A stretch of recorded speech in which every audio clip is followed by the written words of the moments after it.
What if I told you that some of the highest paid people in America are only one missed paycheck away from financial stress? Sounds impossible after all. We assume that people with big salaries must be wealthy. The person driving the luxury car must be rich. The person living in the huge house must be rich. The person earning six figures must be rich. But what if that isn't true? What if wealth has very little to do with how much money you earn? And what if the biggest financial mistake most people make is confusing income with wealth?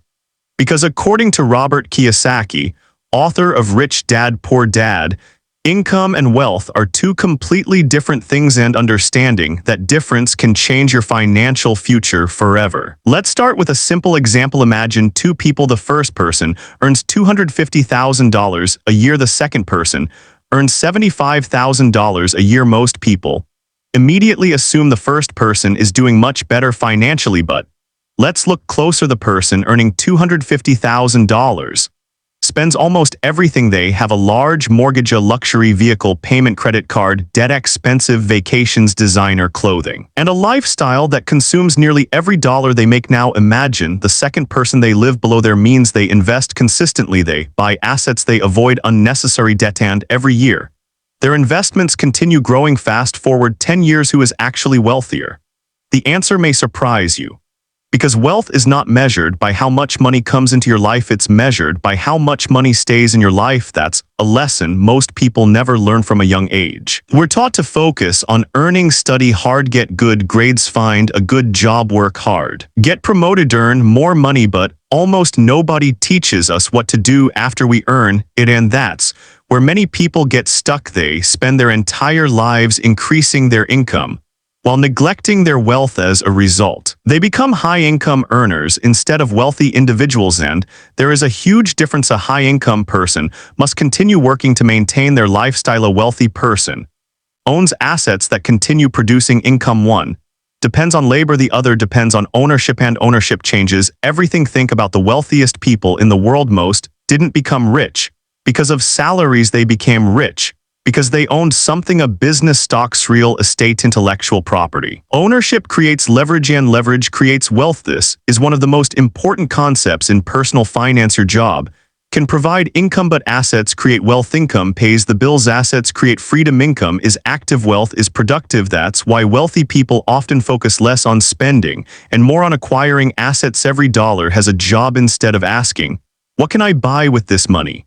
they ask, "How can this money make me more money?" That single question separates consumers from investors. Most people work hard for money. The wealthy make money work hard for them. Now, let's talk about one of the biggest wealth killers in modern society: lifestyle inflation. This happens when your spending rises. Every time your income rises, you get a raise, you upgrade your car, you get promoted, you move into a larger home. You start earning more, so you start spending more, and suddenly, despite earning significantly more money, your financial position hasn't improved. You've simply increased your obligations. Many people spend years climbing the income ladder without realizing they're also climbing the expense ladder. The result: more stress, more bills, more pressure, and less freedom, because every new expense creates another financial commitment. This is why some people earning hundreds of thousands of dollars per year still feel financially trapped. Their income increased, but their wealth didn't. Robert Kiyosaki often says that the rich buy assets, while everyone else buys liabilities they think are assets. That's a powerful statement, because many things people believe make them rich actually make them poorer. A luxury car may impress people, but it usually takes money out of your pocket. An expensive watch may look successful, but it rarely generates income. A larger house may feel like wealth, but if it's draining your finances every month, it's not creating freedom. Real wealth is built through assets that put money into your pocket. Assets don't care whether you're working or sleeping, they continue producing value. That's why wealthy people are obsessed with cash flow. Cash flow creates options, cash flow creates security, cash flow creates freedom, and freedom is ultimately what most people want. Think about it: when people say they want to be rich, What they're really saying is they want freedom, freedom to travel, freedom to spend time with family, freedom to pursue passions, freedom from financial stress, freedom to choose. Money itself isn't the goal, freedom is the goal. Money is simply a tool. The problem is that many people use that tool incorrectly. Instead of buying freedom, they buy obligations. Instead of buying assets, they buy liabilities. Instead of creating wealth, they create expenses, and then they wonder why they never feel financially secure. Now, here's something fascinating. Many millionaires don't look like millionaires. Research has repeatedly shown that a large percentage of wealthy individuals' lives surprisingly modest lives. They drive normal cars. They live below their means. They avoid unnecessary debt. They invest consistently, and they focus on long-term wealth rather than short-term appearances. Meanwhile, many people who look rich are actually struggling financially because appearances can be purchased. Wealth must be built. That's why wealth is often invisible. You can see someone's car, you can see someone's clothes, you can see someone's house, but you can't see their bank account. You can't see their investments, you can't see their net worth, and you definitely can't see their financial stress. That's why comparing yourself to others is often dangerous. You're comparing your reality to someone else's appearance, and appearances rarely tell the whole story. The wealthy understand something most people don't. The goal is not to look rich.